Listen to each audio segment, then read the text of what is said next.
बसंतपुर जंगल में एक टुनटुनी नाम की चिड़िया रहती थी।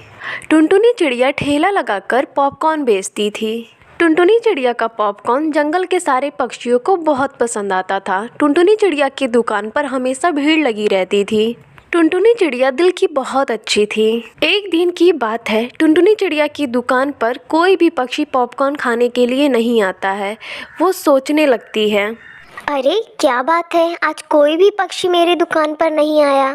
फिर टुनटुनी चिड़िया सोचती है, लगता है सारे पक्षी किसी काम में व्यस्त हैं। कोई बात नहीं। फिर इसी तरह कई दिन बीत जाते हैं, लेकिन टुनटुनी चिड़िया की दुकान पर कोई भी पक्षी पॉपकॉर्न खाने नहीं आता था। तभी वहाँ से लूसी कबूतरी गुजरती है। टुनटुनी चिड़िया लूसी कबूतरी को बुलाकर कहती है, अरे लूसी बहन, आजकल आप मेरी दुकान पर नहीं आ रही हो पॉपकॉर्न खाने के लिए। आप ही नहीं, जंगल के सारे पक्षी में से कोई भी नहीं आ रहा है। क्या बात है, मेरा पॉपकॉर्न अच्छा नहीं लगता है क्या आप लोगों को? आप लोग के सामने ही मैं ताज़ा ताज़ा पॉपकॉर्न बनाती हूँ। फिर लूसी कबूतरी कहती है टुनटुनी से, ऐसी बात नहीं है टुनटुनी बहन, आप जो पॉपकॉर्न बनाती हो वो बहुत ही अच्छा है। फिर क्या बात है लूसी बहन, आप लोग फिर क्यों नहीं आ रहे हो मेरी दुकान पर? फिर लूसी कबूतरी कहती है, आपके पास जो मिलने वाला पॉपकॉर्न है हमेशा उसका एक ही जैसा टेस्ट रहता है। फिर टुनटुनी चिड़िया कहती है, ये क्या लूसी बहन, पॉपकॉर्न का और दूसरा टेस्ट कहाँ से आएगा? फिर लूसी कबूतरी कहती है टुनटुनी से, हे भगवान, क्या टुनटुनी बहन तुम्हें ये भी नहीं पता है? बगल के जंगल में एक रेस्टोरेंट खुला है, उसमें रंग बिरंगे पॉपकॉर्न मिल रहे हैं और सबसे अच्छा ग्रीन पॉपकॉर्न लग रहा है। इसलिए हम सब वहाँ से पॉपकॉर्न खरीद रहे हैं और आपकी दुकान पर नहीं आ रहे हैं। फिर टुनटुनी चिड़िया सोच में पड़ जाती है। रंग बिरंगा पॉपकॉर्न, ये कैसा पॉपकॉर्न है? चल कर देखना पड़ेगा। फिर टुनटुनी चिड़िया रंग बिरंगे पॉपकॉर्न देखने के लिए बगल वाले जंगल के रेस्टोरेंट में जाती है। रेस्टोरेंट में रंग बिरंगे पॉपकॉर्न देखकर टूनी चिड़िया हैरान हो जाती है। अरे इतने सारे रंग बिरंगे पॉपकॉर्न, मुझे इन सारे रंगों के पॉपकॉर्न को टेस्ट करना होगा। फिर टुनटुनी चिड़िया दुकान वाले को 100 रुपये देती है और कहती है, अरे भैया, मुझे सारे रंगों का पॉपकॉर्न मिलाकर एक पैकेट दे दो। फिर मिट्ठू तोता हंसकर कहता है, देखने से तो लग रहा है तुम टाइम मशीन से आई हो। एक एक पॉपकॉर्न 100 रुपए का है। फिर टुनटुनी चिड़िया हैरान हो जाती है और कहती है, क्या एक एक पॉपकॉर्न 100 रुपए का? अरे ऐसा क्या है इसमें भैया? मैं भी पॉपकॉर्न का व्यापार करती हूँ, पर मैं अभी भी 10 रुपए का ही एक पॉपकॉर्न बेचती हूँ। फिर मिट्ठू तोता बोलता है, मेरा समय बर्बाद किए बिना ये बताओ तुम्हें कौन सा पॉपकॉर्न चाहिए, नहीं तो अपने पैसे लेकर साइड हो जाओ, समझी? अच्छा भैया, मुझे एक ग्रीन कलर का पॉपकॉर्न दे दो।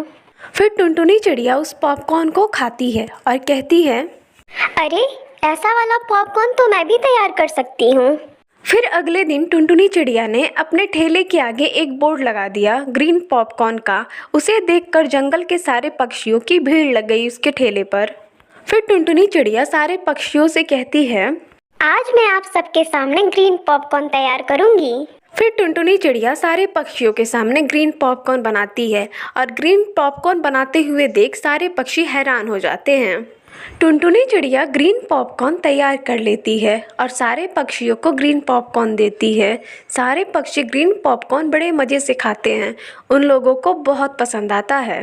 फिर लूसी कबूतरी कहती है टुनटुनी से, टुनटुनी बहन, तुम्हारा पॉपकॉर्न बहुत ही ज़्यादा स्वादिष्ट है। उस रेस्टोरेंट में मिलने वाले पॉपकॉर्न से भी ज़्यादा स्वादिष्ट है ये लो 100 रुपये। देखा लूसी बहन, ग्रीन पॉपकॉर्न बनाना कितना आसान है। और लूसी बहन, मैं लालची नहीं हूँ। आज से मेरे पॉपकॉर्न का दाम 20 रुपये है, मुझे 100 रुपये नहीं चाहिए। उस दिन के बाद से टुनटुनी चिड़िया की दुकान पर हमेशा भीड़ लगी रहती है और टुनटुनी चिड़िया की दुकान बहुत अच्छे से चलने लगती है। सुंदर वन में टूनी चिड़िया अपनी 2 बेटियों के साथ रहती थी। टूनी का पति टुन्नू चिड़ा सेठ धनीराम के खेत में मजदूरी करता था। एक दिन टूनी चिड़िया अपने पति टुन्नू से कहती है, सेठ धनीराम के खेत में काम करते करते सारी उम्र निकल गई। आप कुछ नहीं कर पाए। 2 बेटियां हैं, उनकी शादी कैसे होगी? मैं तो सोच सोच के परेशान हो जाती हूँ कि कैसे हम दोनों अपनी बेटियों की शादी करेंगे। तो मैं क्या करूं, तुम ही बताओ। अपनी जो थोड़ी सी खाली ज़मीन पड़ी है तुम उस पर खेती करो। आजकल टमाटर के दाम बहुत ज़्यादा हो गए हैं। ऐसा करो, तुम टमाटर के बीज डाल दो, अगर फसल हुई तो बाजार में बेचकर बहुत अच्छे पैसे मिलेंगे हम लोगों को। लेकिन भाग्यवान, टमाटर की खेती करने के लिए इतने सारे पैसे कहाँ से आएंगे?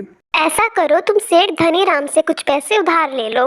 अगले दिन टुन्नू चिड़ा सेठ धनीराम के खेत में मजदूरी करने जाता है और काम खत्म करने के बाद सेठ से उधार पैसे मांगता है। सेठ जी, मुझे कुछ रुपए उधार चाहिए। क्या बात है टुन्नू, आज तुझे इतने रुपयों की जरूरत क्या आ पड़ी? सेठ जी, जो मेरी छोटी सी जमीन है ना, मैं उस पर खेती करना चाहता हूँ। खेती करना इतना आसान नहीं है टुन्नू, तुझे उधार पैसे लेने हैं तो ले ले, पर मैं तो कहता हूँ कि खेती करने के सपने छोड़ दे तू। सेठ जी, मेरी पत्नी कह रही है कि इस बार टमाटर के दाम अच्छे मिल रहे हैं, मैं सोच रहा हूँ टमाटर की खेती करूँ। ठीक है टुन्नू, तुम मुझसे पैसे उधार ले ले, लेकिन तुझे मेरे पास अपनी जमीन गिरवी रखनी पड़ेगी। टुन्नू चिड़ा सेठ धनीराम से कुछ पैसे उधार लेता है और अपनी जमीन गिरवी रख देता है और उस पैसे से टमाटर के बीज खरीदकर अपने खेतों में डाल देता है। इसी तरह कुछ समय गुजर जाते हैं और टुन्नू के खेत में छोटे छोटे टमाटर के पौधे उगाते हैं। अपने खेत में टमाटर के पौधे कितने अच्छे लग रहे हैं, भगवान करे हमारी टमाटर की फसल भी बहुत अच्छी हो। तुम चिंता मत करो जी, सब अच्छा होगा। बस तुम बाजार से जाकर खाद ला दो, फिर देखना हमारे टमाटर कितने बड़े बड़े और लाल लाल होंगे। इसी तरह 1 महीना बीत जाता है और टुन्नू के खेत में हर जगह लाल टमाटर ही दिखाई देते हैं। माँ, अगर पिताजी का भोजन तैयार हो गया हो तो मुझे दो, मैं उन्हें खेत में दे आऊंगी। चिंकी, मैं पिताजी को खेत में खाना देने जा रही हूँ, तू भी मेरे साथ चलेगी? हम दोनों मिलकर खूब टमाटर खाएंगे।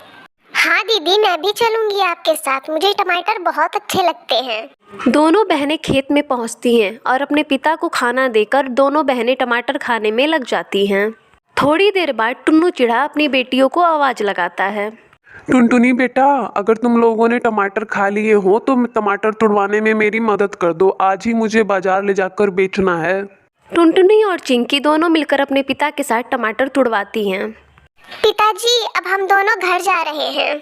टुन्नू चिड़ा टमाटर लेकर सब्जी मंडी जाता है और उन्हें अच्छे दामों में बेचता है। उसे बहुत अच्छे दाम मिलते हैं, वो खुशी खुशी अपने घर आता है। ये लो टूनी, आज बहुत अच्छी कमाई हुई है और मैं आज ही सेठ धनीराम का जाकर कर्जा चुका देता हूँ और अपना खेत छुड़ा लूंगा। फिर टुन्नू चिड़ा सेठ धनीराम से लिया हुआ कर्जा सारा चुका देता है और उनसे अपना खेत छुड़ा लेता है। अरे टुन्नू, तुमने तो मेरा कर्जा बहुत जल्दी चुका दिया, मुझे तो उम्मीद ही नहीं थी। सब ऊपर वाले की कृपा है सेठ जी, मैंने तो सिर्फ मेहनत की थी। इस तरह से टुन्नू चिड़ा टमाटर की खेती करके अपने परिवार के साथ खुशी खुशी अपना जीवन बिताने लगता है।